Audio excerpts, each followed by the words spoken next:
crashed and the terrorists were hiding. The Israeli soldiers were making some food, thought they were being attacked, so they gave up their positions. And when the kids heard them, you could not sustain your position as a Roman emperor unless you constantly expanded the borders of empire. The great names of antiquity include names like Hannibal, considered the greatest military genius of all time, Caesar, Attila the Hun, Genghis Khan, all the way up to Napoleon in our time. People who always use brute force in order to subdue others. In a win-lose competitiveness, one that was utterly abrogated and repudiated by the ancient great Jewish prophets who said there would be a time when the wolf would lie down with the lamb, when lions would eat straw like domesticated animals. The predatory strength within each and every one of us would finally be gone. Our religion is a religion of the Sabbath. It's the bride of the weak. It's the more feminine passive. We are the people of the book, not the people of the sword. We are a people who, when someone like Osama bin Laden needs to be killed and neutralized because he is a monster plotting the death of innocents, we do not celebrate. And you will not find throughout the state of Israel, a small country that has had some of the most electrifying military victories of our time, a single triumphal arch. There is no Arc de Triomphe, as you will find in Paris. There is no Trajan's column. There was no Arch of Constantine. We fight only because we are forced to. We never revel in it, and we never celebrate it. Greatest Jewish military victory of all time was Hanukkah, when a small band of Jewish guerrillas called the Maccabees defeated the inheritors of Alexander the Great. But we don't celebrate that victory. We celebrate the lights that they kindled to illuminate a world that can become at times increasingly dark. It is these values that we wish to bring to a larger world. I believe that the Jewish people have a right to have a voice. I believe that we should be known for something other than being masters of the universe on Wall Street. I believe that our people deserve to be known as something other than the world's perennial victims. I believe that the Jewish people have values and wisdom that can heal many of the social ills of this great nation, the United States of America. And the time has come for us to claim that voice. It is to that noble end that we are consecrating an Institute of Jewish Values. And before I tell you just a little bit more about it, and I want to also point out that 2 days before bin Laden was killed, there was a royal wedding. And even then, in a moment of celebration and romance, the groom, of course, gets married in a military uniform. Militarism has been so endemic throughout Europe. It's something the Jews have always tried to repudiate. Our greatest heroes in this nation are the servicemen and women of the United States military, because they fight the necessary fight, but then they come home and they read bedtime stories to their children. That's why they're the greatest heroes. Ladies and gentlemen, rarely in history have we had a man who has now risen to such high posts of influence and power, who conducts and comports himself with such distinct humility, who so proudly affirms his identity. Whether that identity was Jewish or something else, I celebrate those who embrace who they are unapologetically. The fact that Eric Cantor is the highest ranking Jewish elected official in American history is something that we must all take great pride in. The state of Israel, for example, has never had a better friend in the U.S. Congress than Eric Cantor. He and Speaker John Boehner have just invited Prime Minister Netanyahu to address a joint session of Congress imminently. But Eric, I have the privilege of visiting you in your office in Washington, and we discuss Jewish values.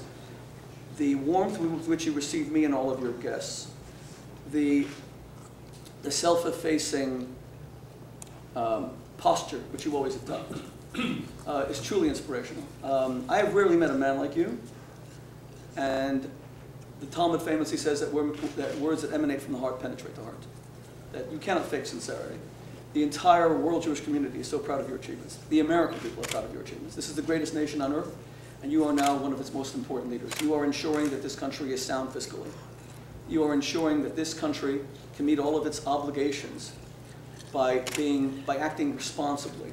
And you are ensuring that we have a foreign policy that is true to our ideals, promoting liberty and protecting freedom at all times. You have been the most courageous voice in denying a Palestinian Authority funding that has now done a deal with Hamas that has sworn to Israel's destruction, a terrorist organization whose charter calls for the extermination of the Jewish state. You have done all of those things when it wasn't politically convenient. And we salute you, and we salute everything you do for the United States of America. My friends, it is my purpose in trying to establish a higher institute of Jewish values to create more people like Congressman Eric Cantor, to have more Jews who are knowledgeable of their tradition and who celebrate that tradition and who bring it to the widest possible audience. I ask you, how is it possible that the most influential people in world history, who gave the world God, the Ten Commandments, the idea of the infinite dignity of the human person, the idea of law and justice, how is it that all of our ideas have only been channeled through secondary mediums where young Jews can't even take pride in the impact that we've had? God today goes by the name Jesus. We love our Christian brothers and sisters. But there's also an effort to put forward a Jewish conception of God. The Sabbath is called Sunday. The Ten Commandments, for many, is called secular humanism. So many of our intellectual contributions to the world have been co-opted so that they lack any uniquely Jewish characteristic. Some of them would be great healing to the United States. Just to give you one example, because today is Mother's Day, one of the things that sociologists cannot explain or identify, one of the great conundrums of modern society, is the skyrocketing levels of depression among women. 1 out of 3 American women is on an antidepressant, Prozac, Zoloft, Paxil. I believe that Jewish values can help address this malady, and people are asking the question, it's because women are more successful than ever before. 60% of all college graduates are women. One of the principal Jewish values, and one might say the defining Jewish value, is Yisrael, he who struggles and wrestles with God. Our Christian brothers and sisters, who are Israel's best friends today, by the way, they insist on perfection. Jesus is perfect. And when they ask the question, what would Jesus do? They are comparing themselves to a standard of perfection. But we Jews say that struggle is where greatness is found. Women today are often unhappy because they are being held up to standards of perfection. You're not allowed to gain a pound. You're not allowed to gain a wrinkle. You're expected to even put a needle in your forehead if you show any kind of aging. Who could live up to these standards and feel good about themselves? We Jews, and what about a time of recession where so many men are losing their jobs and they feel emasculated, they're feeling depressed, they're struggling to pay mortgages, there's mass foreclosures throughout the country. And along comes the Jewish people and we say, greatness is found in struggle. You're not a failure because you struggle. That's what makes you unique. Hazayit, keshekoichi moisai, moitzi shamna. The Jewish people, the Talmud says, are like the olive. It is specifically when it is squeezed that its oil is released. I believe in the struggle. It's what I teach my children. All of us believe in it. Even in wealthy households, they give their children responsibilities so that they have to earn things and actually appreciate them. Let us bring back the Jewish value of struggle. Let us bring back the Jewish Sabbath. Let us create an elite group of scholars who will teach the world that the Jewish value, that time is more important than property. That's what the Sabbath is all about. Throughout the world, throughout time, people have used time to acquire property. We work day and night, becoming workaholics, in order to get the money to buy beautiful things. And yet, recent studies have shown that people have said that the degree of personal satisfaction that comes from family time, like going on a vacation together, easily trumps the joy that comes from even buying an expensive car, a brand new handbag, an expensive suit. A $50,000 car yields 3 weeks of joy before it becomes commonplace.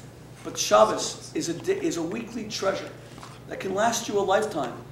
Judaism is about the triumph of time over space. The Talmud says that when you buy things through the week, you're supposed to say, I'm buying it for the Sabbath. We use our space to acquire those special moments. You're a pathfinder in this way. You're illuminating the way by so proudly celebrating your heritage and your tradition. We're going to open up the floor to people giving you questions, and after whatever statement you would like to make. I know people have political questions. People probably have questions about bin Laden. We have a little bit of time, and we truly are grateful to you and Diana for being here. Diana grew up in my hometown of Miami Beach, and you're such a busy man. You are so kind to us being here. Eric does not benefit in the slightest from being here. It's just his kindness to us today. Thank you very much for being with us.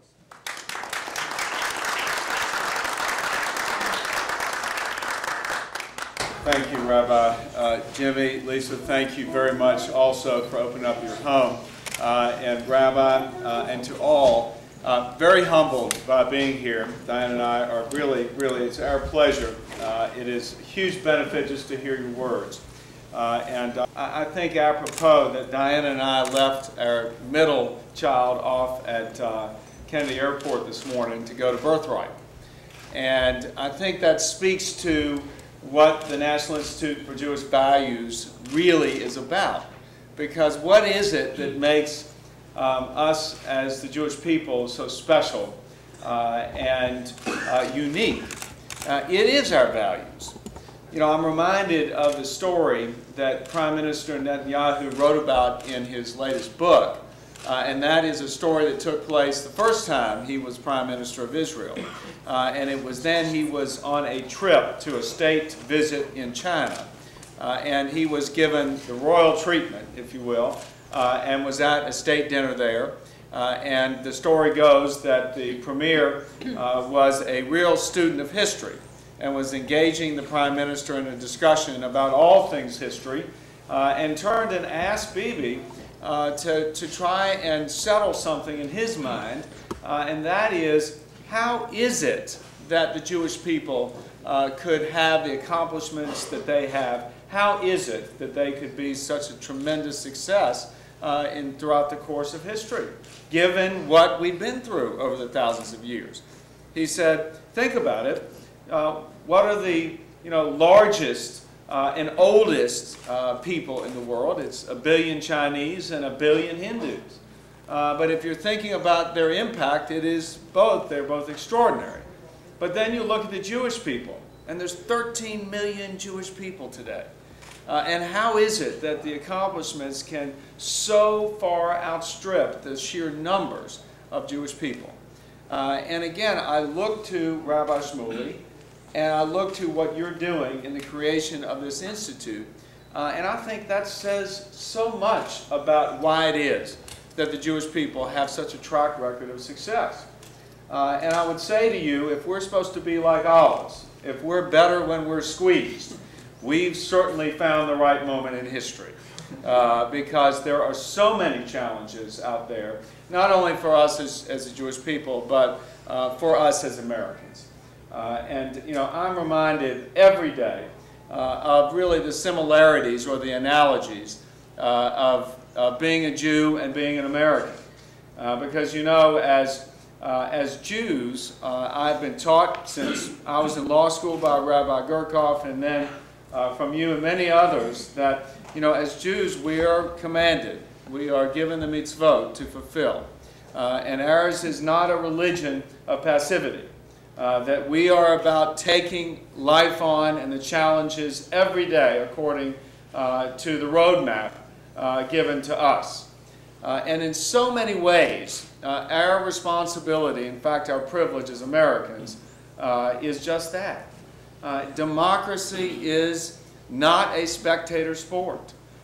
We have to take it upon ourselves to engage, whether it is a question of Israel's security or Israel's position in the world as far as our own U.S. security is concerned, whether it's the deficit, the energy security, the healthcare challenges, the retirement issues that are so all converging now on the national scene. All of that is the struggle, but all of that is our call to action as Americans. So again, I'm delighted to be here and love to hear a discussion, if you will. Rabbi, thank you. First, I want to congratulate you on taking the initiative to invite the Israeli Prime Minister to address Congress, because it's apparent to us that the White House has, if anything, has insulted the state of Israel, certainly by the President setting foot in Eretz Yisrael, and the way he's treated the Prime Minister in past, and so on. So what my question is, how is this particular initiative is now going to be changing, or hopefully changing, the White House's position on Israel? We have seen over the course of the last year and a half almost a White House who just doesn't seem to get what the heart of the U.S.-Israel relationship is about. And I can tell you that it will take continued activism on our part. The good thing is the U.S.-Israel relationship is in good stead in the Congress in a bipartisan way. And that is, I believe, due to the commitment pro-Israel activists in the country.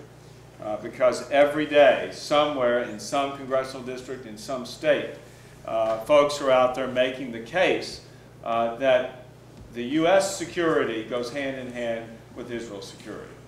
And we are fighting the same war. And talk of acceptance in terms of trying to manage a threat rather than take that threat on, whether that threat manifests itself through the actions in Tehran of that maniacal clerical regime, or whether it is that regime's proxies on the ground in Israel with Hamas and Hezbollah. We've got to take that on. So, you know, I suspect that the Prime Minister had somewhat of a curveball thrown at him 2 weeks ago with the announcement by Hamas joining hands and linking up with the PA, because certainly many of us in Congress have moved already to say there will be no more funding of the PA if it is linked with Hamas. In fact, statutorily it's illegal. We cannot have taxpayer dollars going to fund terrorist activity. I think you put it very well when you said that all of the economics and geopolitical events are kind of converging, and it all really comes down to the fiscal health of this country. And we spoke before about how this recession does indeed seem to be different, and even though it seems to be recovering, we all know so many situations where whether it's the real estate sector or other sectors, that the economy still seems to be very deeply mired in recession. So I guess the quick black and white question is there going to be a deal, a consensus to fix this deficit, or is there going to be either a watered down deal or no deal that the parties will create because of lack of courage, because of posturing, because of the 2012 elections, and hold the country hostage for another few years?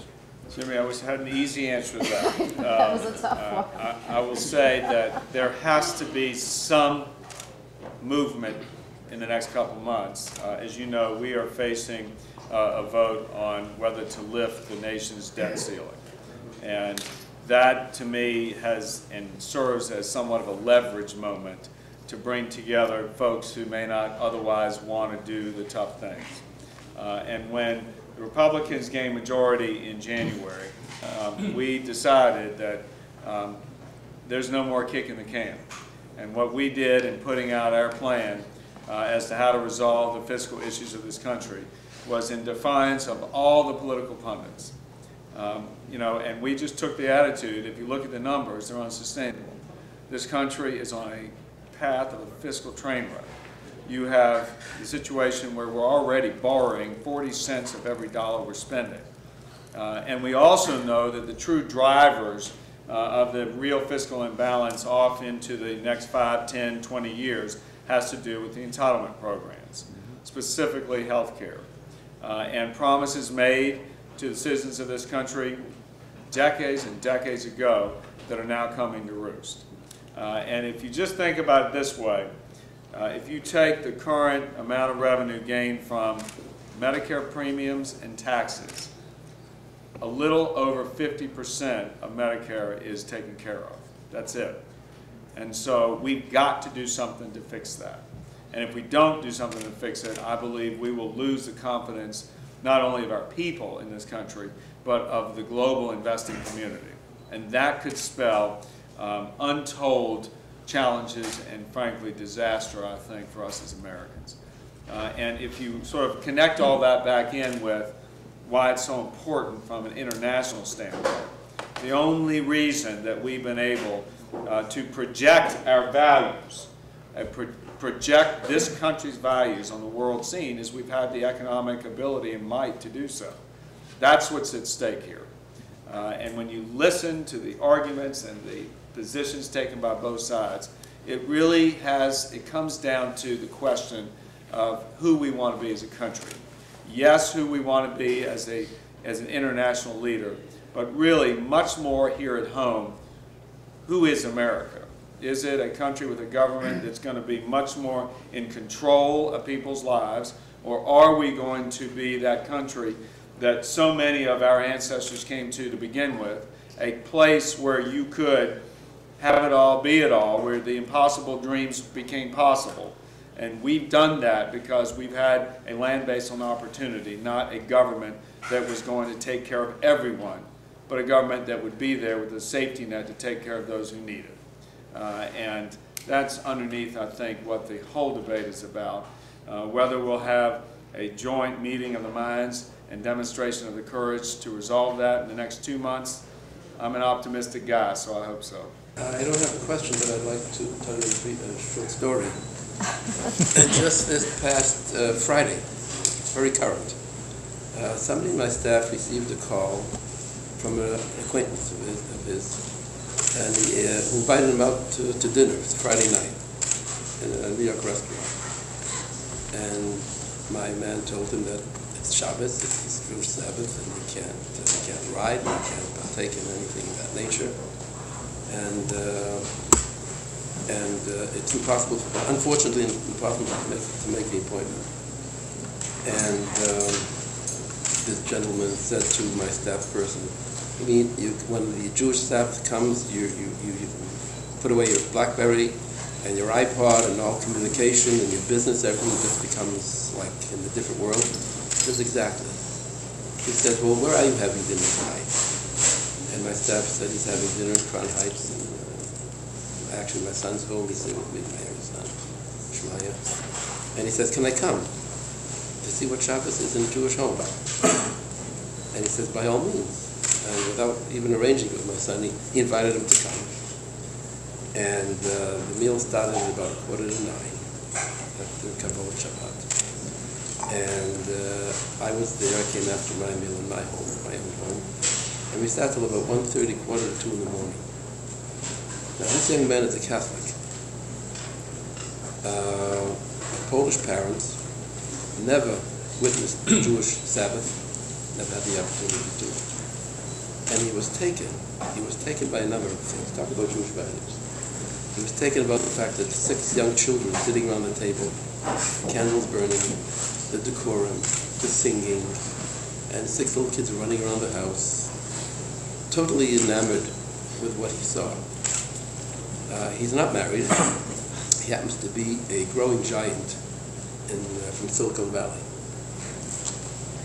I can't mention his name, but somebody that is an emerging giant in the field of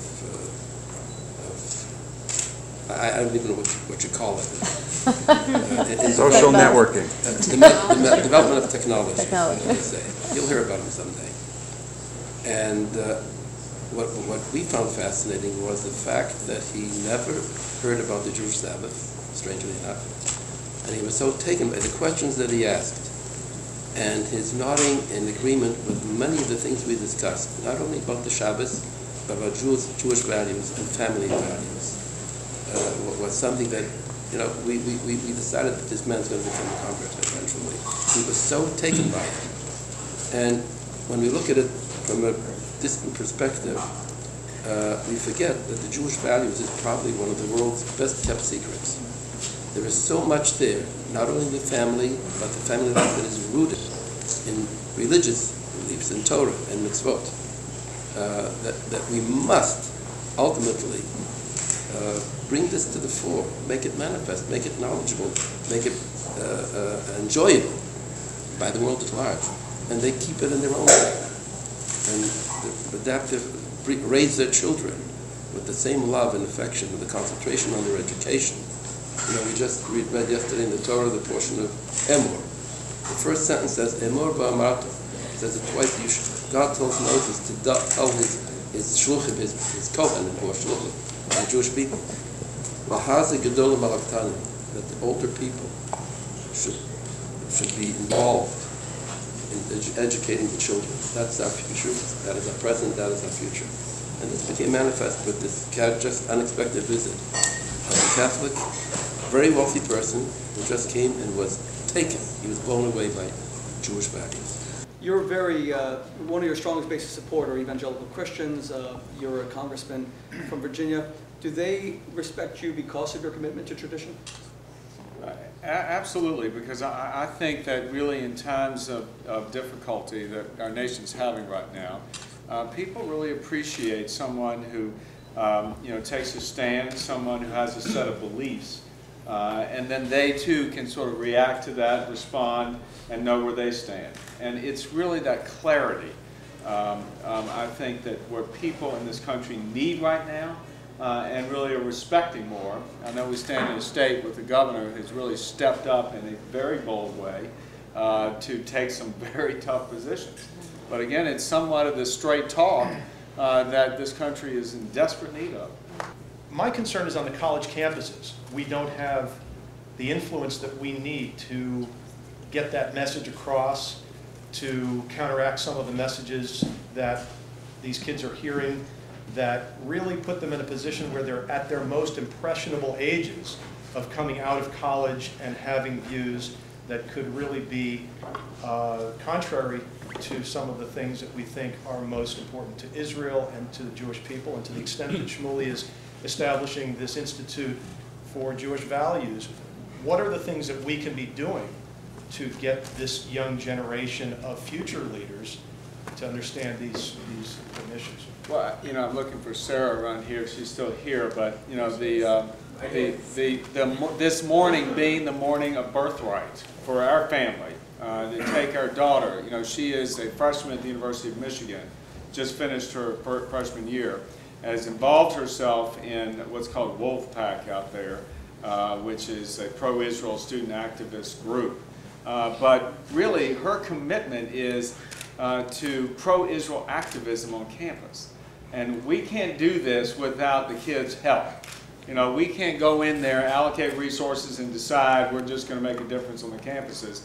Because as you've seen, what's made the difference is somehow the opposition, if you will, has been very good at organizing. That yes, they've had some financial support in a big way come to bear. And they also have the assistance of the left-leaning world of academia that lends itself to their volume. We've got to do the same. And again, I think the birthright is proven. Our other son, who's at University of Virginia, is also a product of that, and is also in a university that has much lower sort of volume in terms of issues in the Middle East, is still very active there in Charlottesville.